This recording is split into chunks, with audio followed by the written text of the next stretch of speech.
Namaskar. Welcome to another episode of Editorial.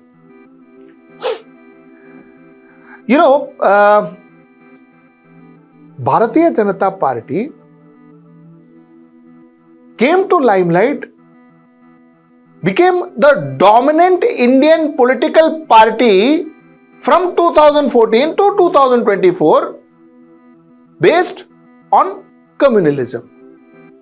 The concept of Hindutva and Hindu votes. Somewhere down the line, 2024, it stopped working. Let's understand the reason why. And let's also talk about the India alliance politics. Let's get right into the show.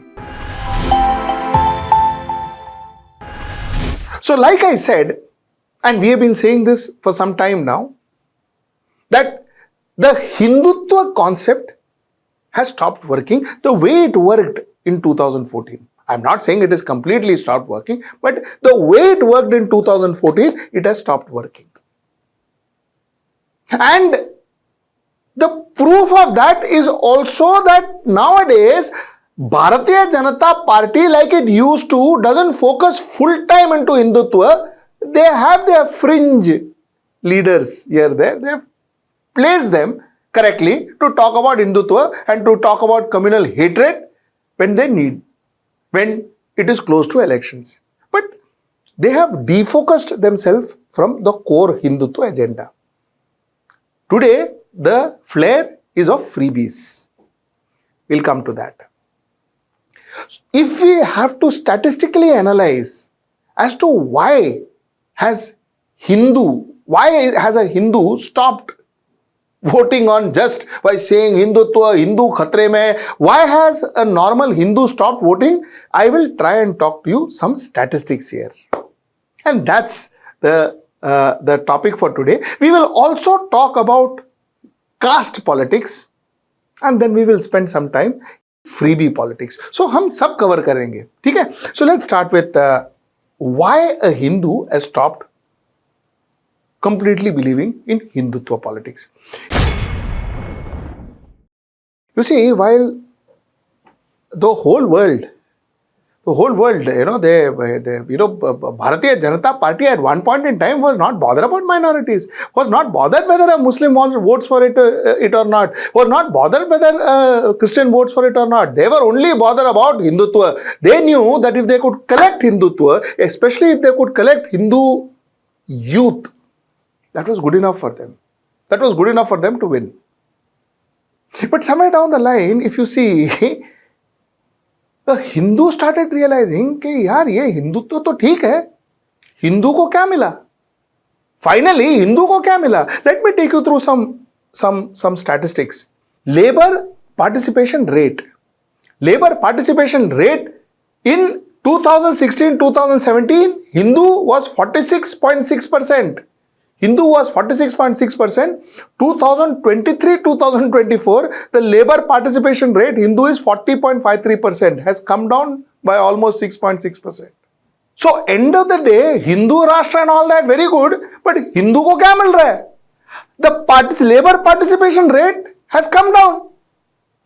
Let me take you through some more statistics. Employment rate of Hindus. Employment rate in 2016-2017 was 43.21% and the employment rate 2023-2024 is 37.26%. Employment rate of Hindus has come down by minus 0.95%. Incidentally, employment rate of Muslims is not as bad as Hindu. They are only minus 4.45%. Christians minus 0.48%, Sikh minus 4.20%. So the maximum employment rate that has come down is that of Hindus. Now let us talk about another figure. Let us talk about unemployment rate. Unemployment rate was 7.28% in 2016-17 and today the unemployment rate has increased to 8.07%. There has been an increase of 0.79%. Unemployment rate went up, employment rate came down, labor participation rate came down. Hindu ko kya mila? So what Hinduism are you talking about? What Hindu Rashtra are you talking about? What Hindu khatre mein are you talking about? Arey khane ko paisa nahi hai, jane ko naukri nahi hai. This is the status. A Hindu started realizing it. Hindu started realizing it, and this realization is percolating down. And believe me, the strategic planners in Bharatiya Janata Party has already sensitized the party about it. They have sensitized the party saying that भैया ये percolate हो रहा है, नौकरी नहीं है, percolate हो रहा है, हिंदू को क्या मिला, कुछ नहीं. So what is the point? What are you talking about? Now another thing that has also actually went against Bharatiya Janata Party in public domain is that, you see, some of the good work that the government is doing, it is not that Bharatiya Janata Party has not done good work. They have done some good work. But that good work is getting camouflaged under this communal statements and communal politics. It is getting completely camouflaged. The image of Prime Minister Narendra Modi is not shining in the globe is because of the communal statements that are being made in various parts of the state. Some with his consent possibly, some without his consent. So, end of the day, today, communalism, if they had to do a bahi khata, if they have to do a balance sheet, today, communalism is not working for a brand Bharatiya Janata Party. It is doing more damage to the brand Bharatiya Janata Party other than doing help. Earlier on, it was 100% helping Bharatiya Janata Party, and as time progressed, that percentage has almost come to zero. Now, I believe it is going to go into negative. This is as far as Bharatiya Janata Party is concerned. Now, let me talk to you about the caste politics that India Alliance is talking about, including Rahul Gandhi. You see, caste census is always good. It is always good. We should know how much ST, SC, OBC, what is the percentage. We should know that. Caste census is not bad. But is it that, our top 20 businessmen, we should have how many SCs, how many STs? Is that the way we are going to look at caste census? Is that the way we are going to project this, manifest this? See, end of the day, it is imperative that we alleviate every caste, especially castes which are downtrodden. The point that I am trying to make is that somewhere down the line, reservation is very, very important. Because reservation is more than reservation, one should look at it as representation. So to that extent, it is very important. But what we have gone wrong all this while is that we have used reservation as an appeasement tool. Exactly like what Bharatiya Janata Party has used communalism as an appeasement tool. Hindu ko kya mila? Likewise, an India Alliance or other political parties, or when I say we, I am talking about India since almost 1950s, we have used reservation as an appeasement tool. Till such time that we cannot penetrate the creamy layer of each of these categories, be it SC, be it ST, be it OBC, we cannot penetrate the creamy layer. The benefit of reservation will only go to those people. Because people who are in the bottom, they're still there, languishing in the bottom. The benefits are going to the creamy layer. But no political party is going to come and tell you that, listen, you know what, we are going to check the creamy layer, we are going to identify the creamy layer, and then we are going to go to the next layer. That no political party is going to come and tell you. Rahul Gandhi talks to you about, 10 top businessmen mein kitna SC, ST hai? Nahi hai, correct hai, that is a fact. But just by saying that, does it make things okay? Just by saying that, do you think in the next 5 years you will find 4 out of 10 businessmen from SC, ST and OBC? Do you think we can make it happen? The point is, it is not about just delivering speeches or just using reservation stroke census as a method of appeasement. It is about what are you going to do with that census? How are you going to percolate to that last common denominator? I still tell you, reservation is important because reservation should not be seen as reservation, it should be seen as representation.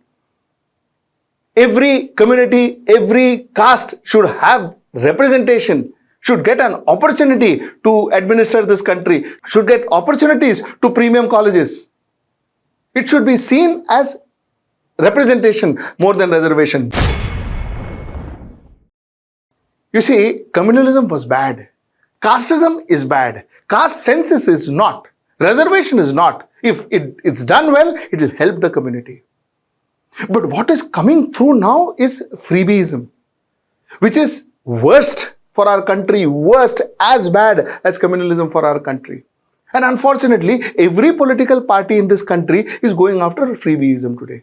I have been speaking about this for quite some time, the way I have been speaking about communalism for quite some time. Because now I see freebieism is as dangerous as communalism. I mean, a lot of people ask me, what about, why am I against somebody paying 1,500 rupees to a poor lady? Why am I against somebody giving 1,500 rupees to women, poor women? What is wrong with me? See, the point is, one needs to understand very distinctively about what welfare is. Consider the government as our parents. You see, when your child graduates, there are three things you can do for your child. The first thing is you can offer the child 1,500 rupees and say that, listen child, I am offering you this 1,500 rupees for the next 3 months. Buy all your train pass and traveling expense and all that. You travel around, give interviews, get yourself a good job and build your career. That is one way you do it. The second way you would do it is give your child 10 lakh of rupees and say, listen child, here is 10 lakh of rupees, go start something on your own. Start up. Start something on your own. If you have great ideas, go start something on your own and hope and pray that your child goes and starts something on his own or her own and then he or she succeeds in that business. You start praying that. That's the second way. The third way is what the current government's way is, where you give your son or daughter and tells the son and daughter that you pass graduation, no, every month I will give you 500 rupees pocket money. There is food at home and I will give you 500 rupees pocket money. Survive. What will that child do? That 500 rupees for that child, how will that develop that child? Will that child ever develop with that 500 rupees that you are offering to that child? That's my question and that's exactly what I asked the government. You are paying those women 1,500 rupees. How is it going to help? I was happy when Rahul Gandhi said, I will pay 1 lakh of rupees, pay 1 lakh of rupees. Then there is a possibility that that woman will start a small business of her own.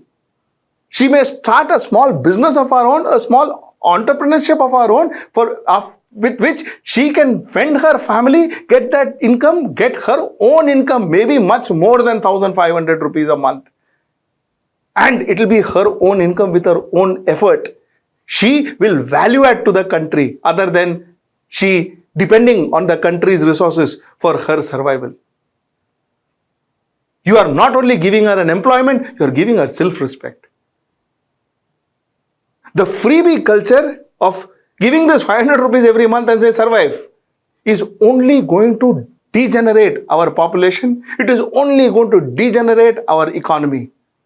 And this is why I am against the 1,500 rupees or I am against Maji Ladki Bahin or in Maharashtra or whatever is happening in Madhya Pradesh and whatever is happening in Tamil Nadu. This is why I am against, because it drains our resources. And it doesn't help that lady. It doesn't help that woman. If it helped that woman and it drains her resources, absolutely fine. But it doesn't help her. It helps her to just survive till such time that the government gives money. It will come to a stage where there will be no money in the treasury and the government will stop giving money like Manrega. Like Manrega. This is an example. Like Manrega, that money will stop someday because there is no money in the treasury. Then what will that lady do? Because that lady has not developed. You have not done nothing to develop that lady. She is where she was 5 years back. But the government has exhausted all the money. Then what happens? This is the point that I wanted to make. And this is why I'm against these schemes. So the point is, be it communalism, be it freebieism, it's dangerous for our country. This is not a good alternative. This is not a good alternative. This is not going to make us make things better for us. Freebieism is as bad as communalism.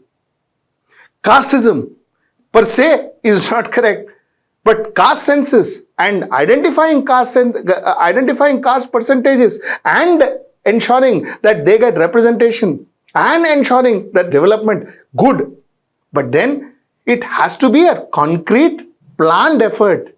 It can't be speeches. It has to be planned effort. There has to be more planning that goes into it, where, like I said, you penetrate the creamy layer, you go right down to the bottom and ensure that you alleviate that caste.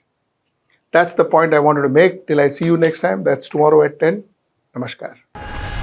Like I said before, like I said yesterday, I repeat myself. We want 6 lakh of rupees to cover Maharashtra. We want 6 lakhs of rupees to cover Maharashtra election. And like I told you before, we really want to go to the nook and corner of Maharashtra and get that election report for you. Because Maharashtra is going to make a major difference to India's future. Maharashtra election is going to make a major difference to India's future. Mark my word. So, we require your help. So, please contribute. Contribute to us through Razorpay or there's a system that we have, that website and all of that our promo will tell you. But please do contribute. Give us that 6 lakhs that we need. Let us go out there and get back to you with what the truth is.